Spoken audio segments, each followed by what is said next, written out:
Gold trusted gold buyers తాకట్టులో ఉన్న బంగారాన్ని విడిపించి ఈ రోజు ఉన్న మార్కెట్ ధరకే కొనబడును. మరిన్ని వివరాలకు సంప్రదించండి 77107720. జాతీయ రహదారి భద్రతా మాసోత్సవాలు రాజమండ్రిలో ఘనంగా నిర్వహించారు. రాజమండ్రిలో రవాణా శాఖ, పోలీస్ శాఖ ఆధ్వర్యంలో పెద్ద ఎత్తున ఈ కార్యక్రమాన్ని నిర్వహించారు. ఈ కార్యక్రమంలో పెద్ద ఎత్తున వాహనాలు ర్యాలీగా వెళ్ళాయి. ఇందులో భాగంగా రోడ్డు భద్రతతో పాటు ప్లాస్టిక్ వినియోగాన్ని అరికట్టాల్సిన అవసరం పైన ఎంఏ సంపత్ కుమార్ అవగాహన కల్పించారు. భద్రతా ప్రమాణాలు పాటించకపోవడం వల్లే రోడ్డు ప్రమాదాలు జరుగుతున్నాయని చెప్పారు. రోడ్డు ప్రమాదాలను నివారించడానికి అందరూ సహకరించాలి అని కోరారు అధికారులు. ఆటోలు, ఇతర వాహనాల్లో పరిమితికి మించి ప్రయాణించడం కారణంగా ప్రమాదాలు చోటు చేసుకుంటున్నాయని చెప్పారు. అంతేకాదు మితిమీరిన వేగంతో వెళ్లడం కారణంగా కూడా ప్రమాదాలు చోటు చేసుకుంటున్నాయి, మరణాలు సంభవిస్తున్నాయి. ఈ ప్రమాదాలను నివారించాలి అంటే మితిమీరిన వేగంతో వెళ్ళొద్దు, రోడ్ రూల్స్ని పాటించండి అంటూ అవగాహన కల్పించారు.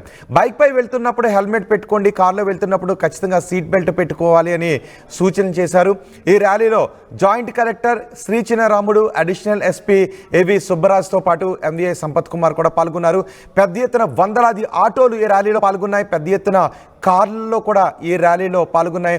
బైకులు, ఆటోలు, కార్లు ఈ ర్యాలీలో పాల్గొని ఈ భద్రతోత్సవాల్లో పాల్గొనడంతో ప్రజలు కూడా చాలా ఆసక్తికరంగా తిలకించారు.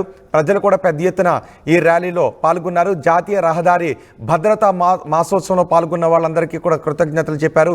కేవలం ఈ రహదారి భద్రతా మాసోత్సవాల్లో పాల్గొనడం మాత్రమే కాదు, ఖచ్చితంగా రూల్స్ అన్నీ కూడా పాటించడం ద్వారా, ప్రమాణాలను పాటించడం ద్వారా ఈ యాక్సిడెంట్లను నివారించవచ్చు. ప్రమాదాల కారణంగా ఎంతోమంది మరణాలు సంభవిస్తున్నాయి, ఎంతోమంది రోడ్డున పడుతూ ఉన్నారు. సో అందరూ కూడా ఈ రూల్స్ను పాటించినట్లయితే ప్రమాదాల బారి నుంచి తప్పించుకోవచ్చు అంటూ అవగాహన కల్పించారు. అలాగే ప్లాస్టిక్ రహిత సమాజాన్ని నెలకొల్పాల్సిన అవసరం గురించి కూడా ఈ ర్యాలీలో ప్రజలకు అవగాహన కల్పించారు. మరిన్ని వీడియోస్ కోసం ఛానల్ ని సబ్స్క్రైబ్ చేయండి. లేటెస్ట్ అప్డేట్స్ కోసం వాట్సాప్ ఛానల్ ని ఫాలో అవ్వండి. ఆ లింక్ డిస్క్రిప్షన్ లో ఉంది.